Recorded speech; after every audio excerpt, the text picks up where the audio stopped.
On the 21st of October 2023, Arsenal played out to a 2-2 draw against Chelsea at Stamford Bridge. Chelsea went into this game with a couple of wins but had been underperforming this season and sat mid-table in 10th spot. Arsenal, who are unbeaten in the league, just beat Manchester City in their last Premier League game and sat joint top with Tottenham at the time. This game really showed that Chelsea are there to compete and they're not as bad as people think they are, with overall a controlled game and a very dominant performance against a very superior opponent. But just how did Chelsea adapt to Arsenal, and how did Arsenal come back into the game through a few mistakes with Chelsea, and where was the tactical setup for both teams? Pre-game, Arsenal had several advantages against Chelsea due to the way the game looked like it was going to run out on paper. Both teams typically man-marked from opposition goal kicks, which meant that there was going to be a long balls, duels and transitions. Arsenal had a slight edge here because Arsenal have slightly more physicality than Chelsea, and they are also slightly more dangerous in transitional situations than Chelsea are. Guys like Rice, Gabriel, Saliba and White, for example, are monsters in these situations. Chelsea aren't exactly bad in these situations either, but Arsenal have an edge with superior players. And the reason why they have slightly an edge is that Chelsea are actually very good in transition, but they struggle to put the ball in the back of the net. So usually when they don't, then it gives Arsenal or the other team opponents a lot of chance to break on that team. Arsenal on the other hand have frightening attackers. However, this game's themes are one where Arsenal had only slight margins in, and to be honest, in the game it didn't feel like Arsenal had a very good attack who just didn't click on the day. And in fact, in the game it actually seemed like Chelsea won the most of the duels, which wasn't really expected. But this could be genuinely down to just Arteta's poor tactical decisions. I mean, people are saying it now, but Havertz really should have started at the number 9 role over Jesus. Jesus didn't offer anything in the game. He didn't go anything forward. Havertz would have at least put some pressure onto the defenders and acted high to make sure they won them aerial duels on the counter. In the end, it just made that Arsenal had to keep playing out from the back and building up pressure easily, and they kept giving the ball away. Varane really struggled in possession. And this led to the fact that when Arsenal actually had to go long and played the ball up from the defence, it just didn't see them win many of the duels and keep managing the possession because Chelsea won a lot of them. So this only led Arsenal with a few options, basically attack quickly in transition or retain possession and mount a settled attack. This contributed to Arsenal's lack of control in the game, but there was bigger issues as well. Going into this game, Chelsea liked to set up in a very different way, and their essential theme pre-game was how Pochettino sets Chelsea up to press and the advantage Arsenal had numerically against Chelsea in a settled attacking situations, with an overload in the build-up 3v2 and an overload in the last lines of 5v4. However, Chelsea were primarily passive in the press this game, and this saw Arsenal have quite a lot of the ball in settled play. You see they got a lot more possession than Chelsea in the end. Theoretically, this should have seen Arsenal win the game, but it didn't play out the way as that attributed to Pochettino's in-possession plan. Arsenal tried to press Chelsea's 4-2-4 setup aggressively, and this was expected pre-game because Chelsea always play this way. But in settled attacks, they continued to play that way as opposed to transitioning into their usually fluid 3-1-6 shape. Saliba and Gabriel were already prepared to press Chelsea's split strikers when they were building from goal kicks, but they weren't prepared to do it in settled play. This saw Chelsea gain some advantages when they had possession as Palmer and Gallagher dropped to create overloads. This saw Chelsea play through Arsenal's press and either quickly exploit them and transition or mount a settled attack in situations. This primarily played quickly though because the idea behind the game plan was to drag the centre backs out and use Mudryk and Sterling's speed in behind down the wing.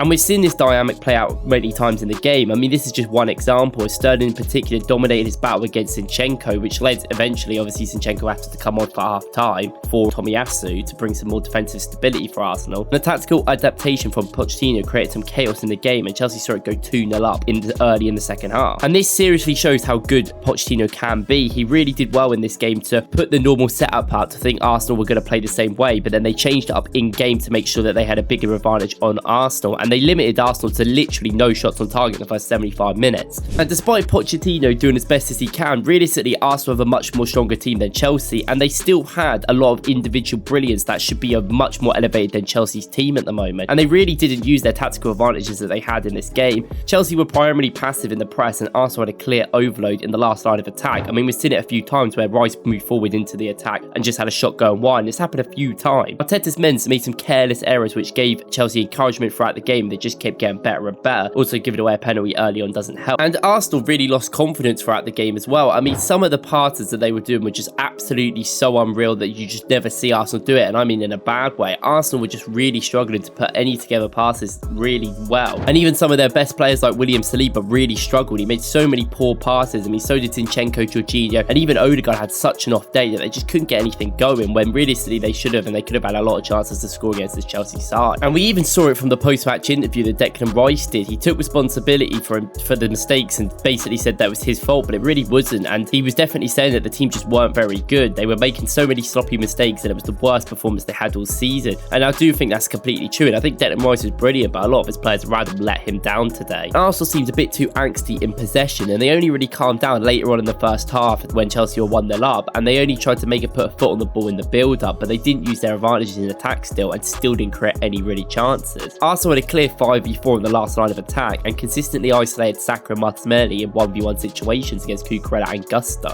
obviously, which is what they tried to do. Both wingers often failed to get the better of their respective men. Maybe fully fitness isn't there for some of them, they've just come back, but Odegaard and Jesus were particularly wasteful too. And this leads us to look at the role of Odegaard. Odegaard is in the team to help Arsenal sustain attacks via ball retention. His pass volume is circulating play, and his initiative of combinations is brilliant. He's so good at linking up with anyone on the pitch and moving around the pitch in such a silky way. However, even though he does that and he's very good at retaining possession, he does really lack the raw power of a guy like Kevin De Bruyne or even Bruno Fernandes in terms of awfully reliable, unstoppable creativity. He's not just going to create 6 or 7 chances a game like them two would, even if they're not playing very well. And it felt like Odegaard was really trying to force things that weren't really happening. He tried to play passes that just seemed really unrealistic and kept making the ball go away. I mean, in that first half, if you've seen all the passes that he made that didn't go in, it was just not good enough. Like, he was just not reaching the attacking players. And despite Odegaard being a key player for this Arsenal lineup and being the captain, Arteta brought him off when they really needed a goal. They were 2-1 down and they brought him off, and I think that just shows you how bad he was in this game and how he really didn't help the team going forward. In contrast, you never see Pep Guardiola sub Kevin De Bruyne when they are in a negative game state, when City really need a result or a goal. Same with Manchester United and Bruno Fernandes. So Odegaard being brought off is just another example of how he just wasn't up the races today. Jesus was also really bad in this game and was so wasteful with the ball, but realistically I think Havertz probably should have started, and Jesus didn't really have much of a chance against a lot of physical defenders. He was basically left by himself and didn't have any sort of supply, so I do feel a bit bad for him in a way. However, despite Arsenal being so bad, probably the worst performance I've seen for them in the last 12 to 18 months, they still came back behind and drew 2-2. It shows a great mental fortitude that they have at the team and such a togetherness that they can even still get a result in these times. Also, there has to be questions about Chelsea. They were so in control in this game, and I know it's against a better opponent, so you've got to take anything you could get, but they really should have won this game. I think overly their passive off-the-ball game plan just sort of set up this in this first place, and I know they made some mistakes which caused the comeback to happen, but they just basically let Arsenal do what they want, even when it was all the momentum was on Arsenal's side. And it finally happened. In the 76th minute, Chelsea were completely in control, and Davinson Sanchez just decided to lacklusterly give the ball away to Rice. Rice's phenomenal finish was brilliant, by the way. Not enough credits going to it. His first time easily into the corner from at least 28 yards out, but Sanchez has got to be more alert than that. And after that, you really got to see how good Bukayo Saka was, because Cucurella really did nullify him for most of the game. It was one of the best performances I've seen to